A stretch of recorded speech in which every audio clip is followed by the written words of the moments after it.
Artinya jangan sampai coba-coba melakukan makrifat tanpa tuntas di syariat. Allahu Allahu Allahu Allahu. Assalamualaikum warahmatullahi ta'ala wabarakatuh. Bismillahirrahmanirrahim. Hamdan wa syukran ya Allah, salatan wa salaman ya Rasulullah. Qala rabbi shrah li sadri wa yassir li amri wahlul 'uqdatam min lisani yafqahu qawli. Ila hadratin Nabi Mustafa Muhammadin sallallahu alaihi wasallam wa ala alihi wa ashabihi wa azwajihi wa dzurriyyatihi wa ahli baitihi al-kiram wal malaikatil muqarrabin wa li jami'il anbiya wal mursalin wa sahabatihi wa qarabatihi wa man tabi'ahum bi ihsan ila yaumiddin. Wa ana khususan Asy-Syaikh Muhammad bin Muhammad Al-Ghazali wa khususan Asy-Syaikh Muhammad Nawawi Al-Jawi wa nafa'ana bihi ma sya'ulillahi lahumul Fatihah. A'udzu billahi minasyaitonir rajim. Bismillahirrahmanirrahim. Alhamdulillahi rabbil alamin arrahmanir rahim maliki yaumiddin. Iyyaka na'budu wa iyyaka nasta'in ihdinas siratal mustaqim siratal ladzina an'amta 'alaihim ghairil maghdubi 'alaihim waladdallin. Amin. Bismillahirrahmanirrahim.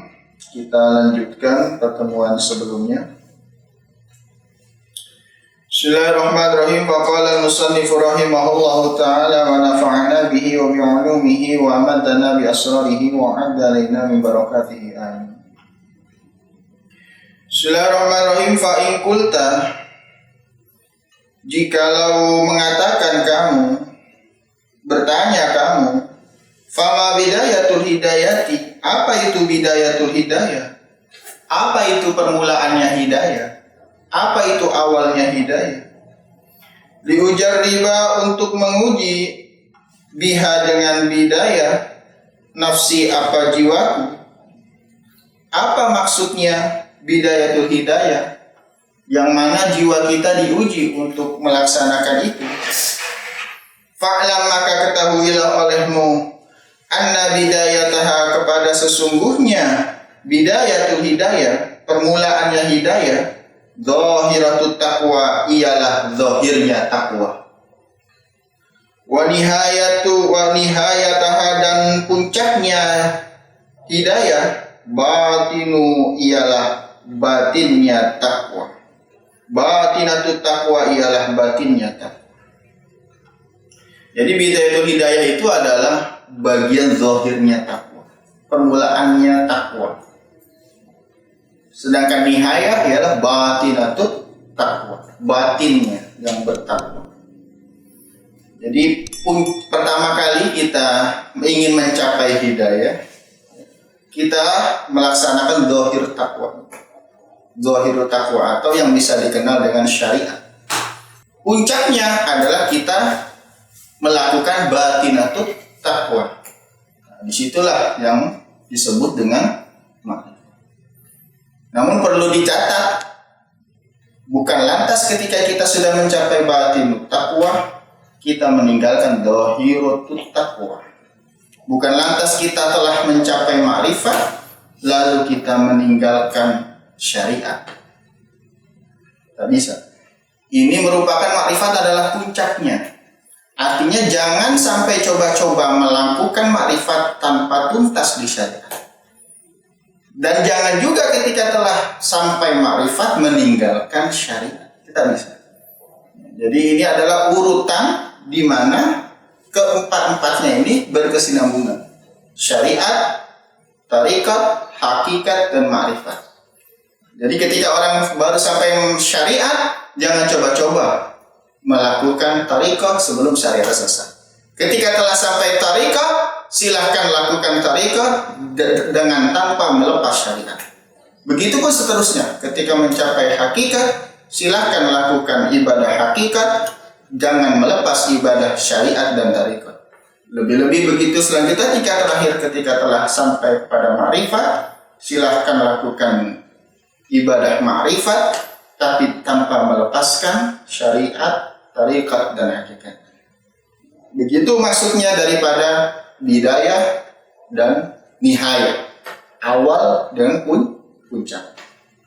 Karena seseorang mempunyai level ketakwaan yang berbeda-beda. Semua orang tak sama. Nah, di sini di kitab ini diajarkan oleh Imam Ghazali bagaimana kita tuntas dalam hal syariat. Tuntas dalam hal syariat, dohiratut taqwa. Fala akibata, maka tidak ada akhir illa bitaqwa, kecuali dengan takwa. Wala hidayata, dan tidak ada petunjuk illa muttaqin, kecuali bagi orang-orang yang bertakwa.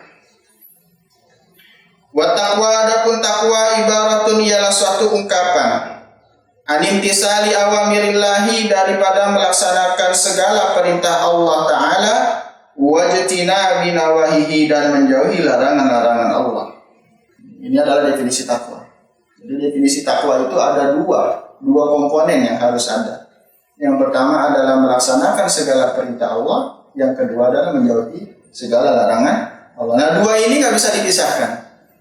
Ada orang misalkan melaksanakan perintah Allah tapi masih melaksanakan maksiat kepada Allah, dia belum masuk golongan orang yang bertakwa.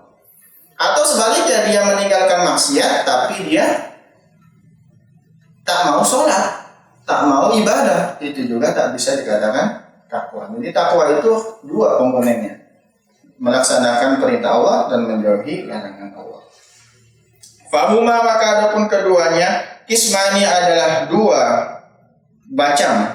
Waha, dan ini, ana, adapun saya, asyiru, ialah memberi isyarat, alaika, kepadamu, bijumalin mukhtasaratin, dengan jumlah yang diringkas, min dohiri ilmi taqwa, daripada dohirnya ilmu taqwa, fil kisma, ini dalam dua bagian, jami'an, kesemuanya. Dan nantinya, kata Imam Ghazali, dua komponen inilah yang dibagi oleh Imam Ghazali dalam kitab ini. Ya, dalam kitab ini. Jadi kitab ini bagian pertama membahas tentang bagaimana kita melaksanakan segala perintah Allah, yang disimpulkan dengan beliau bahasa taat, dan bagian kedua bagaimana kita menjauhi segala larangan Allah, yang beliau singkat dengan maksiat. Wa ulhiku, dan aku memasukkan, menyamakan, menambah, kisman salisan, kepada bagian yang ketiga, liyasir, agar menjadi, hadal kitabu, apa kitab ini, jami'an mughniyan, ialah lebih komplit.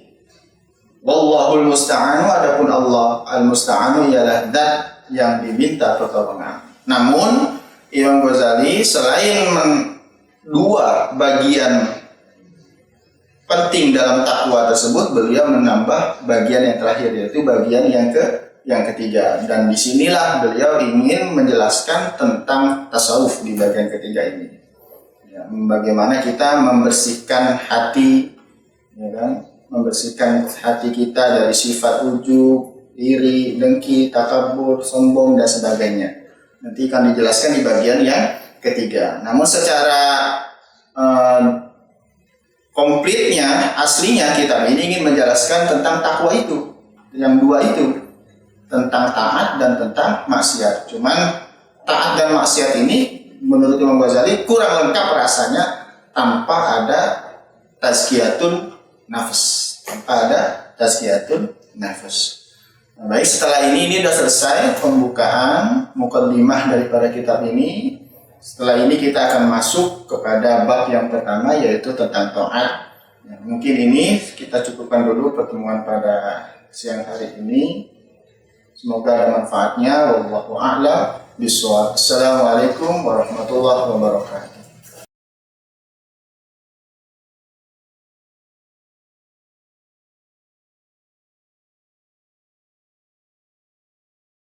Allah